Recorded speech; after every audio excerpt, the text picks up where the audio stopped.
വലിയ നോമ്പിലെ 37-ാം ദിവസം. ഇന്നത്തെ സുവിശേഷം വിശുദ്ധ മർക്കോസ് അറിയിച്ച സുവിശേഷം 11-ാം അധ്യായം 27 മുതൽ 33 വരെ വചനം. മുഖ്യ പുരോഹിതന്മാരും ശാസ്ത്രിമാരും മൂപ്പന്മാരും ഈശോയോട് ചോദിക്കുകയാണ്, എന്തധികാരത്താലാണ് നീ ഇവയൊക്കെ ചെയ്യുന്നത്? യഥാർത്ഥത്തിൽ സത്യാന്വേഷണത്തിൽ നിന്നുള്ള ഒരു ചോദ്യമല്ലത്, ഒട്ടും ആത്മാർത്ഥതയില്ലാത്ത ഒരു ചോദ്യമാണ്. അവർ അവനെ കുടുക്കാൻ ശ്രമിക്കുകയാണ്.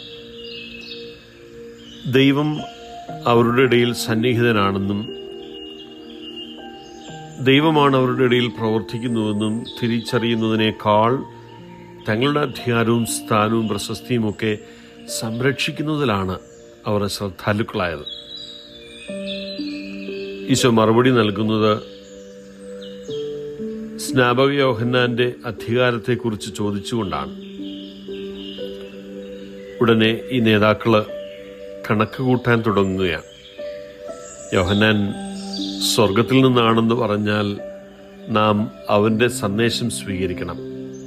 അങ്ങനെയല്ലെന്ന് പറഞ്ഞാൽ ആളുകൾ നമുക്കെതിരെ തിരിയും.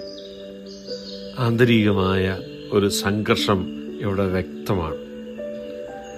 സത്യം അറിയാനും അംഗീകരിക്കാനുമുള്ള ഒരു പോരാട്ടമല്ല, മറിച്ച് സ്വയം സംരക്ഷിക്കാനുള്ള പോരാട്ടമാണ്.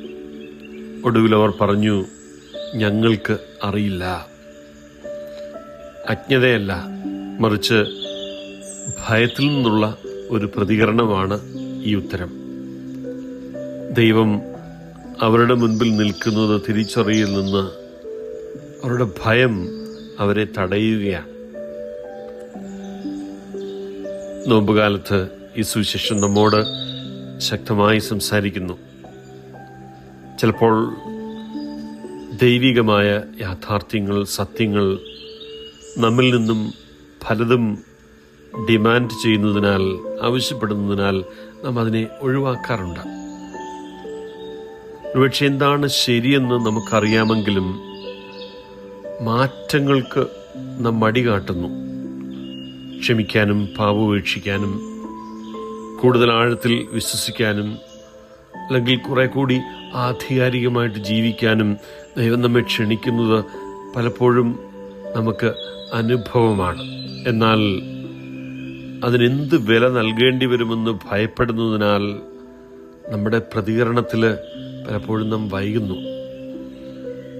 മറ്റുള്ളവർ എന്തു വിചാരിച്ചേക്കാമെന്ന ഭയം, ത്യാഗം ഏറ്റെടുക്കുന്നതിനുള്ള ഭയം, ചില നിയന്ത്രണങ്ങളൊക്കെ ഉപേക്ഷിക്കാനുള്ള ഭയം, ഇവയാലൊക്കെ ദൈവത്തോട് പ്രത്യുത്തരിക്കാൻ നാം മടിക്കുന്നുണ്ട്. ദൈവം മുൻപാകെ സത്യസന്ധതയിൽ വളരാനുള്ള ഒരു സമയമാക്കി ഈ കാലത്തെ മാറ്റാം. ഒഴികഴിവുകൾക്കപ്പുറത്തേക്ക് നീങ്ങാനും നമ്മുടെ ജീവിതത്തിൽ ദൈവത്തിൻ്റെ അധികാരത്തിലേക്ക് നമ്മുടെ ഹൃദയങ്ങളെ തുറക്കാനുമുള്ള ഒരു സമയമാണിത്. ക്രിസ്തുവിൻ്റെ അധികാരത്തെ നാം യഥാർത്ഥത്തിൽ അംഗീകരിക്കുമ്പോൾ നമ്മുടെ തീരുമാനങ്ങളെ നയിക്കാനും നമ്മുടെ മൂല്യങ്ങളെ രൂപപ്പെടുത്താനും നമ്മുടെ ഹൃദയങ്ങളെ രൂപാന്തരപ്പെടുത്താനും നാം അവനെ അനുവദിക്കുന്നു എന്നുള്ളതാണ്. ദൈവിക സാന്നിധ്യം തിരിച്ചറിയാനുള്ള എളിമയ്ക്കും സത്യം നമ്മെ വെല്ലുവിളിക്കുമ്പോൾ അത് പിന്തുടരുവാനുള്ള ആത്മധൈര്യത്തിനും നമുക്ക് കർത്താവിനോട് അപേക്ഷിക്കാം, പ്രാർത്ഥിക്കാം. കാരണം ക്രിസ്തു നമ്മെ നയിക്കാൻ അനുവദിക്കുമ്പോൾ അവൻ നമ്മെ ഭയത്തിലേക്കല്ല, മറിച്ച് സ്വാതന്ത്ര്യത്തിലേക്കാണ് നയിക്കുന്നത്. ദൈവം നമ്മെ അനുഗ്രഹിക്കട്ടെ.